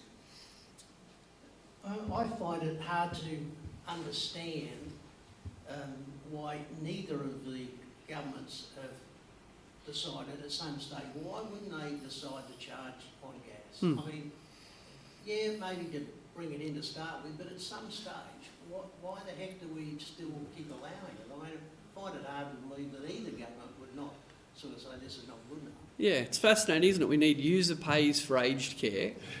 We need user pays for childcare. We need user pays for everything except gas, which you can have for free, except if you need it in your home, in which case you can pay a lot for it.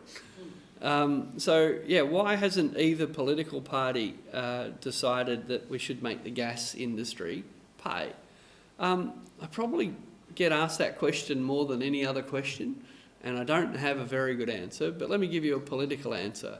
If the gas industry was powerful and there were two parties, and only two parties, and the Labor Party thought, well, I could make the gas industry pay, but then the gas industry would side with the Liberal Party and they'd both pick on me. And the Liberal Party might think, well, we might introduce user pays. We've been quite a fan of that in other sectors. But if I do that, maybe the gas industry will side with the Labor Party and pick on me. So this is just literally divide and conquer. This is colonialism 101. This is not a new thing. What we don't see is that the gas industry is Chevron, it's Exxon, it's British Petroleum. These are companies that have been playing foreign policy around the world for 100 years. 100 years of wars fought over oil, of lines drawn on maps. We're just nothing. You know, our energy minister, who might have been in office for a year or two before they struck their first deal with a company that's been beating governments for 100 years, we're just not very good at it. Now, when you're not very good at something, you should just try and keep it real simple. And, you know, we should have just stuck with simple royalties and, you know, made them pay per unit of gas they pulled out of the ground. But we didn't. We said, oh, we'll come up with a complicated thing that the gas industry says will be even better, the petroleum resource rent tax. And it turned out their accountants were better than ours and they don't pay much. So why are they afraid of picking a fight with someone that they think is that powerful? But it's not really that they're that powerful, it's that they don't want to get divided.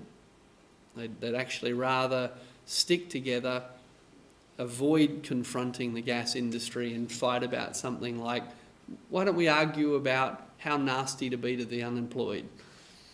Why don't we talk about privatising public housing? There's plenty of other things the major parties can have a fight about. Why have a fight that involves someone they think is powerful? Someone on this side of the question. Okay. Thank you for the lecture. Is a difference between the countries you are telling us to follow is that they are not colonial countries, while we exploit, just like the United States, the land that is not ours. Yeah, no, I think there's a lot in that. I think that, and you know, I'm an economist, not a sociologist, but there's a whole study, there's a whole discipline in post-colonial studies that looks at how former colonies like Australia and other former colonies around the world tend to behave. And yeah, I mean, when you're originally set up on someone else's land, on behalf of someone who's not even there, you see yourself, your job is to send the resources back to the powerful country. And, you know, if you think about Australia, we used to think we rode on the sheep's back. We didn't really, but we were selling, we were sending wool, we were sending wood, we were selling whales, we were sending fish. Now it's coal, now it's gas. But I think there's an insecurity. I think there's an insecurity in the psyche of successive Australian governments where they kind of think that's their role in the world, is to dig it up and ship it off to other people. And I think, as I said, you're spot on. It comes with that original dispossession, and it's exacerbated by seeing ourselves not as here for ourselves, but literally, if you think what a colony was, it was there to just provide resources. Yeah, no, I'm agreeing with you.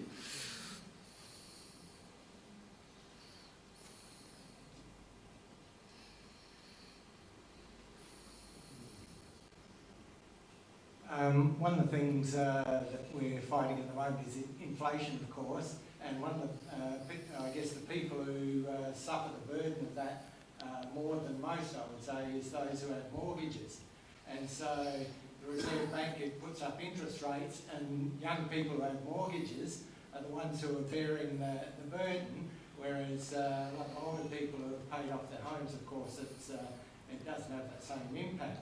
I guess my question for you as an economist is, are there more innovative ways in which we can fight inflation that has an impact that is spread more widely across the community and is, if you like, less unequal? No, absolutely. Again, there's always a menu of choices, but we've been told there is no choice. There's only one true instrument, and that's interest rates.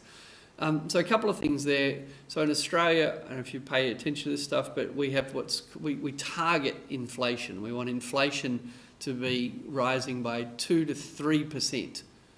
2 to 3% is the target range for inflation. These are arbitrary numbers. Not 2.5 to 3.5, not 2.9 to 3.9, 2 to 3. That's fine, but they're arbitrary numbers. They're not from science, they're from, yeah, that sounds all right. So we're increasing interest rates so we can drive inflation down to that target of 2 to 3%. And as you said, people with mortgages are suffering hard. So are people with HECS debts, right? Because the HECS debts are indexed to inflation as well. So kids are seeing not just big HECS debts, but big HECS debts growing really fast because they're indexed to inflation. Now, I wonder if, so inflation is just the price of stuff. Okay, so the Australian Bureau of Statistics goes and measures the price of everything from fruit and vegetables to petrol to mobile phones to your mortgage, to your rent payments, all sorts of things. And they average them all up and they come up with inflation. And we want the consumer price index to only rise by 2 to 3%. I wonder if there was a way to lower the price of things. I wonder if I'd been talking all night about the way to lower the price of things, which would by definition lower the consumer price index and by definition would lower inflation. What if we made childcare free? You know what we did during COVID? We made childcare free. You know what happened to inflation? Fell. I wonder if we could lower university fees, which are counted in the CPI. Yep. But actually, Morrison nearly doubled them a few years ago because we wanted to encourage or discourage people from doing arts degrees and make everybody study agriculture. True story. So, yeah, if we had free childcare, if we had free, if no one went to private schools, if we didn't need private health insurance, if we had cheap or free public transport. In Queensland, they've just made all public transport fares 50 cents. All fares 50 cents. Governments are actually in control of a whole bunch of prices. Inflation means prices are rising too fast. If you wanted to lower the price of things, what if we lowered the price of things? Right? We can't lower the price of everything. But the government is actually in control of a whole bunch of prices. How much you pay to go to the doctor, how much you pay to get your medicine. So in the middle of a cost of living crisis, which is really a price of things going up crisis, we could drop the prices of a whole bunch of things. We've done it before. But to be clear, we don't want to. That's why we haven't done it. We don't want to. Richard, could you give us a quick little snapshot of how Norway got it right with the sovereign wealth fund and with their oil, and whether we've missed the boat? How did they get it right? Well, they looked at the obvious and thought, gee, we've just found oil that we didn't expect to find, and it won't be there forever. So we could let someone come and suck it out as fast as they can and sell it for as much as they get and maybe tax it a little bit and see how we go. Or we could actually think, we'll only get to sell this oil once.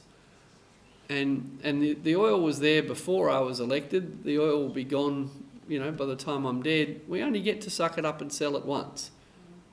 Even though it was there for millions of years, maybe we'll suck it out of the ground for 50. So the Norwegians thought, well, maybe we should think long term. And that's all they did.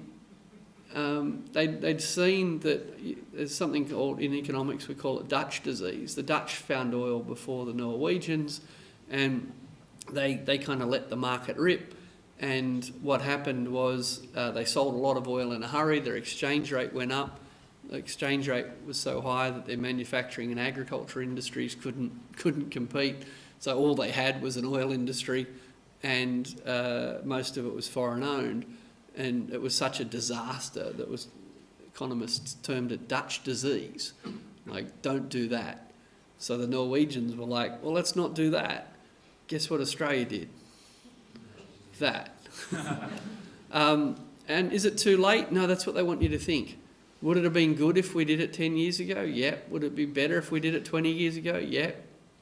But should we start tomorrow? You bet. Australia is the largest exporter of iron ore in the world.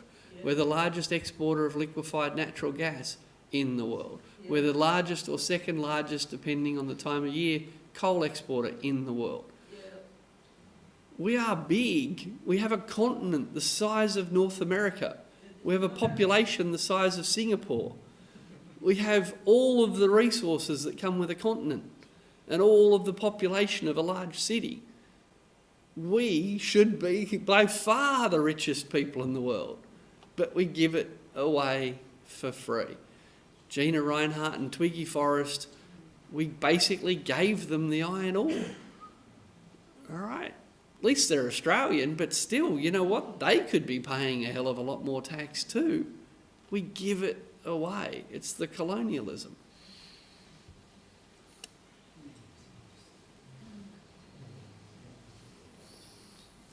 Thank you, Richard. I think we're all enjoying labouring the point, so I feel like you've probably answered my questions, but I'll ask questions anyway. Why does neoliberal economics persist when 2008 GFC was a perfect example of it failing? And for Australia, Kevin 07 handed out $1,000 to everyone and then did a second round of $750, and it buffered Australia from experiencing a recession. Why? So, yeah, one question about neoliberals persisting, and the other question is, why is the government so scared to manage and have fiscal policy? Look, great question, and I accept the premise of it, but let me remind you of something you might have forgotten. So Kevin Rudd sent a cheque for everyone for $1,000, right? Does everyone remember that, sort of? Wasn't everyone. Who did he leave out? He left out the unemployed. He left out the poorest people in the country. Because even when we're in the middle of a crisis and we're posting money to everyone, you still got to treat some group even worse. That's what Australia is. Like, we punch down. So, look, it's interesting. I wrote a book about this a couple of years ago called Dead Right, how neoliberalism ate itself and what comes next. Because while I've talked about neoliberalism tonight, I've given you the simplified version of neoliberalism, the cut taxes, cut wages stuff. But conservative governments that kind of claim to be neoliberal, that claim that we have to cut taxes and claim that we have to cut spending, they're actually smarter than that. They don't believe it for a minute. Peter Dutton, from the neoliberal Liberal Party, the Conservatives who hate big government, just announced yesterday that we should just have nationalised nuclear industry. Push comes to shove, if it's important, the state should do it. Not health or education or renewables, but nuclear. If you want to do it and you want to do it right, do it government owned. The National Party spent $30 billion of our dollars on the inland railway line. It was going to cost 8, it's up to 30. I don't know if anyone's been tracking its progress. We literally started building it in the middle, in the National Party seats. Well, accidentally, right? So we started building it in the National Party seats in the middle, and it was going to go from Brisbane to Melbourne, the Inland Rail. But do you know why it's called the Inland Rail? Because it's never going to make it to the coast. It's going to stop in Ipswich. It's not even going to make it to Brisbane. $30 billion of public money. So the reality is that Conservatives don't hate public spending. They hate public spending on you. They hate public spending on the poor. They hate public spending on health. They hate public spending on education. They love public spending on fossil fuel subsidies. They love public spending on an inland rail that's never going to make it to the coast. They love public spending on nuclear power stations that nobody wants. So they actually hide their simple political trick of, you know, cut spending on your enemies, give money to your friends, and they've dressed it up as an ideology. Right? So we flatter them unfairly when we say they're ideologues that are opposed to government spending. They love public spending on their friends. They just don't like public spending on reducing inequality. But why does this myth persist? Because it serves the interest of so many powerful people. Because a whole bunch of high-income earners are really happy with it. A whole bunch of foreign gas companies are really happy with it. A whole bunch of media proprietors are really happy with it. So yeah, it's a challenge. But yeah, if you look closely, it's not an ideology. It's not consistent at all. You know, when they want something done, they're very happy to, you know, tax me and give my money to their friends. Even the deregulation. Oh, we've got to deregulate everything. Got to deregulate everything, except the unions, except the charities. Got to regulate them. So yeah, the neoliberal ideology kind of fell away in the 80s and 90s. What's left of it is a neoliberal rhetoric, but the language is still very powerful, and it's had a lasting impression on us. But yeah, I mean, there's no evidence it worked. I showed you that tonight. You're spot on saying the GFC should have been the end of it. But yeah, it's like some people that have a lot of money just never tire of wanting even more.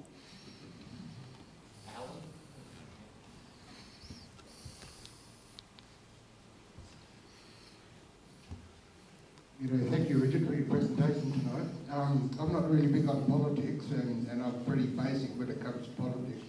But one thing I could never understand over the years is the government of the day has ideas, puts things on the table, the opposition, of course, opposes it. And hearing you talk about, you know, it's not really us, the decisions that we make over the years, it's the choices that the government's making. I know it's not going to happen, but do you think that if they could actually agree on some things, if they can actually work together, the government of the day and the opposition work together on some of these issues, would it make a difference? Well, absolutely it would, but to be clear, they do agree on the AUKUS submarines.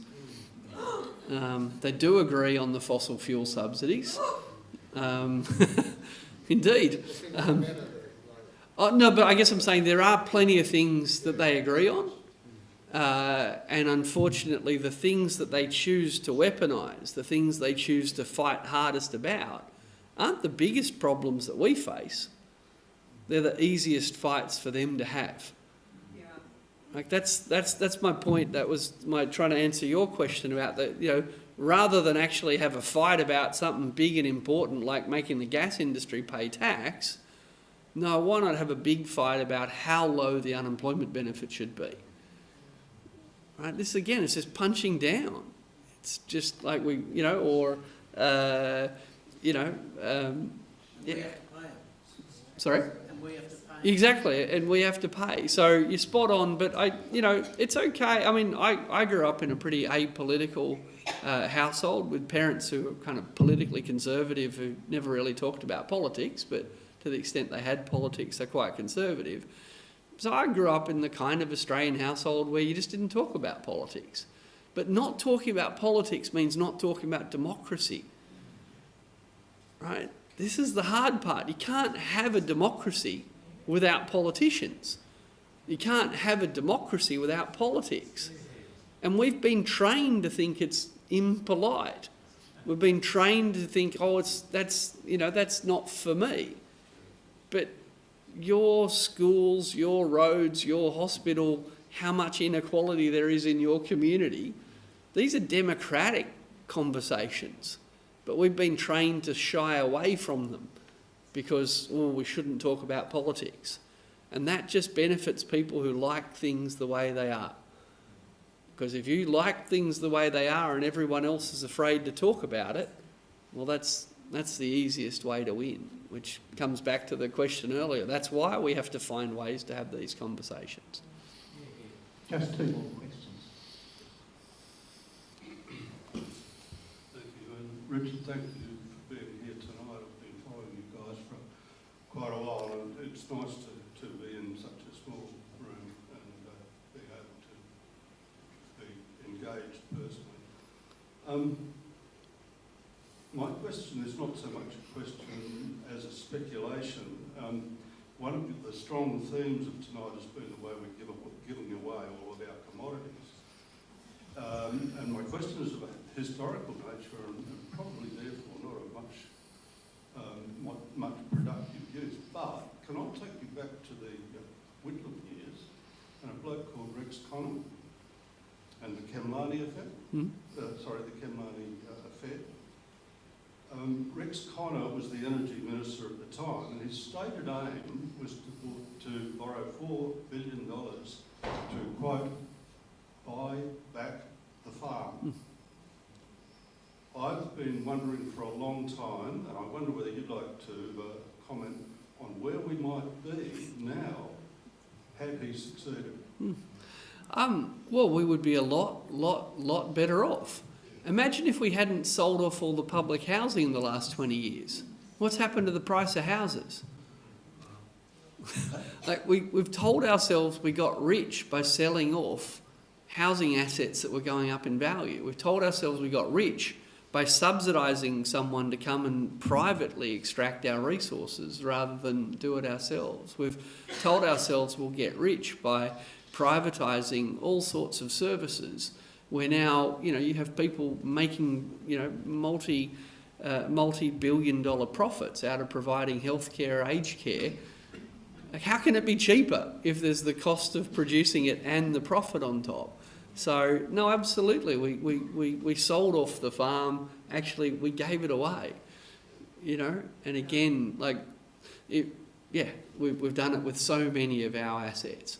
But here's the neoliberal trick. We've made one of the richest countries in the world feel poor.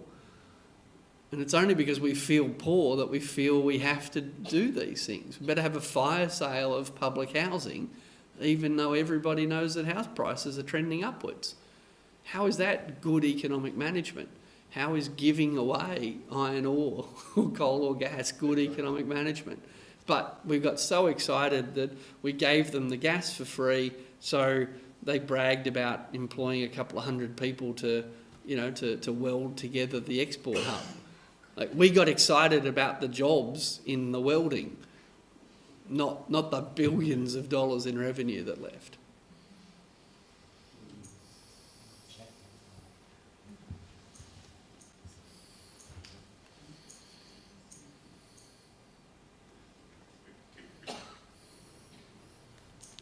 Thank you, Richard, for a very engaging talk.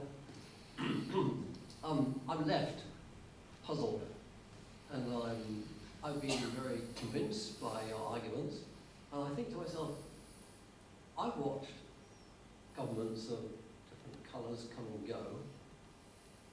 What would it be like if they were to hear your arguments, and what seems to me to be a logical response to introduce some policies that would dramatically shift us in the direction of those Northern European countries.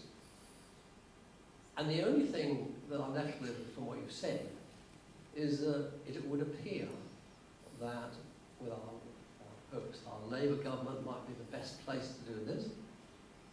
Are they too fearful of what might happen if the Liberals and the power companies and the fossil fuel companies ganged up against them, and the consequences would be unthinkable. And so they do nothing. They tickle the edges of the problems. They don't tackle it in a serious way in response to what you've told us tonight. Yeah, no, I think that's a big part of what's going on. I think, you know, that Kevin Rudd did a ham-fisted job of trying to introduce the resource super profits tax. He did a ham-fisted job of trying to get a carbon price through, and Labor paid a high political price. But rather than think, well, next time we try and do that, we should be smarter, some of them are just like, well, let's never do it again. But to be clear, that's exactly what the fossil fuel industry wants them to feel.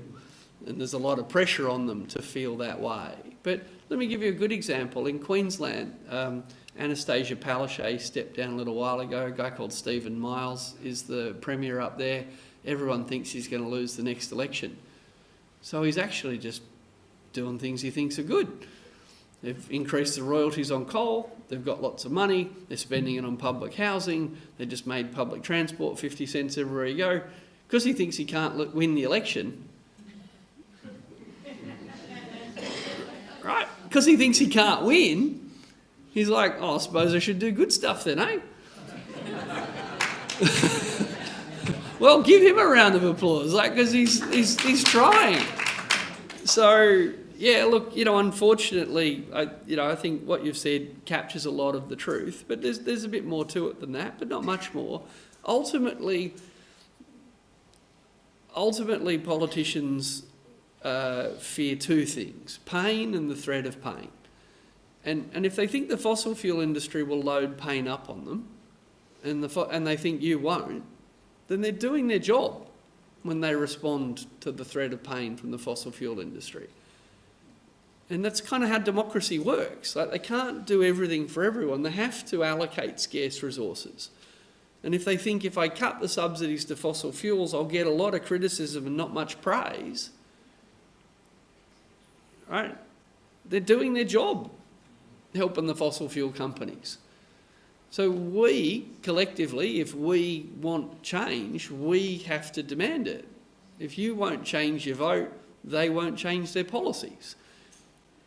Right? So it's kind of easy and hard all at the same time.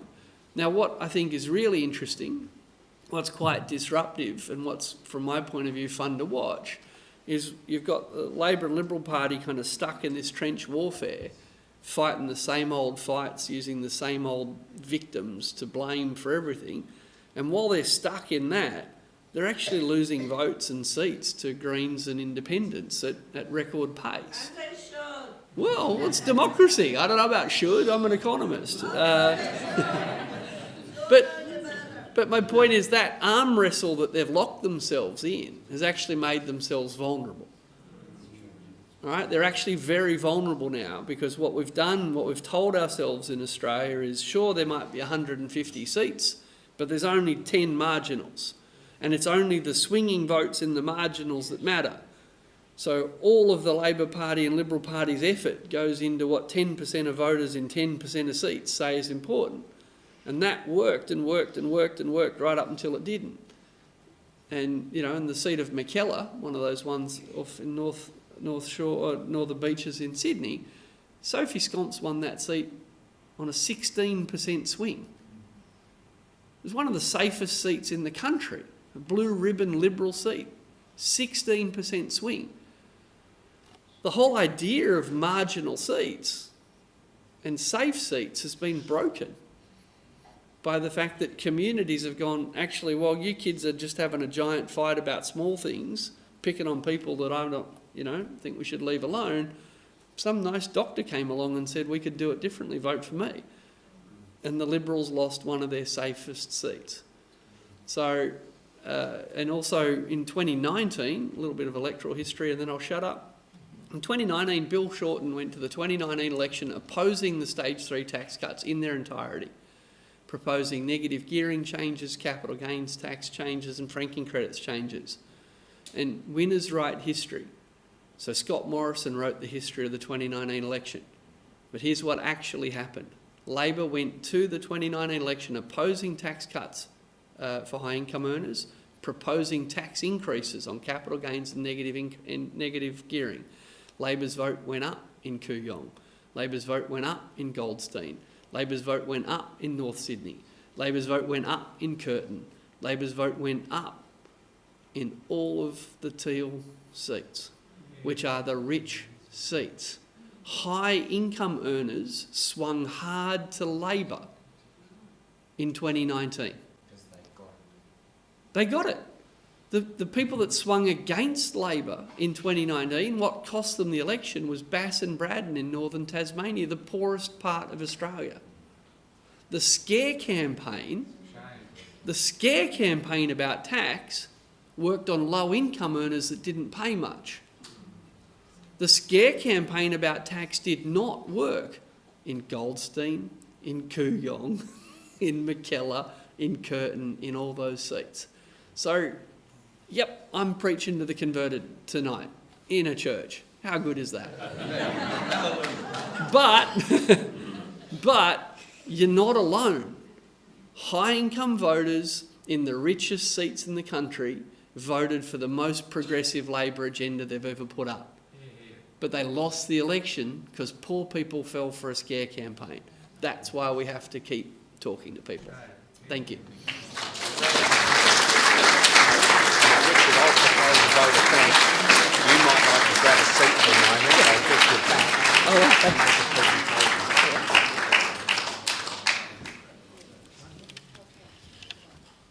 Well, Dr. Dennis, I think you've taught us a few things tonight, informed us, enlightened us, and perhaps reminded us of what we may have been ignoring, and that is the rampant inequality plaguing Australia and probably other affluent economies. You've given us examples of inequality that align with our lived experience or those of our children and grandchildren. I've jotted a few down from your talk: health, housing, gender inequality, income inequality, education and advancement generally, life experiences such as sporting opportunities, and indeed life expectancy. You've shown us the data: average income, GDP per person, taxation, happiness, and democracy. And yes, there may be a grain of truth in the old saying about lies, damned lies, and statistics, but the data, the numbers, I reckon they win out when it matches what we see and know and experience. You've discussed some of the causes of bad inequality. I noted at least 5 things that you mentioned. Largely, they are all around choices. The first, government policy, and comparing that with other countries. Taxation, and cutting them again, and then cutting them again. School funding and the private-state divide. But you also alluded to the shifts in thinking and the decision-making that follows, like one's home is now an investment, or how our culture is changing to one of me and individualism and entitlement compared to community and civic values. And then there's human nature that prefers, my words now, greedy and quick and easy over less and shared or hard and long. And we're always looking to blame someone. And of course, you've raised possible solutions that perhaps we ignore at our peril. Some I would describe perhaps as theoretical. We can demand better policy choices about how we allocate scarce resources, for example, free childcare. Or we can properly name the problems and crises. Or we can pay up and close the gender pay gap. But some of your ideas were what I called practical or more realistic, about the ownership of our assets and what others pay for them. Tax what we don't want, subsidise what we do, and perhaps we should have a housing authority. Richard, you have been reasoned, informative and challenging, and have opened our eyes. And on behalf of all, I simply say thank you. And please, another round of applause.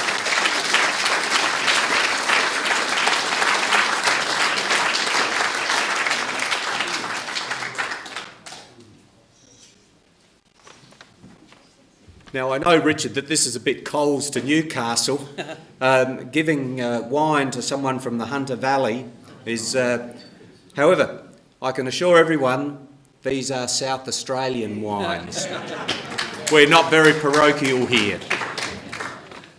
Thank you. Thank you again. Thanks, everyone.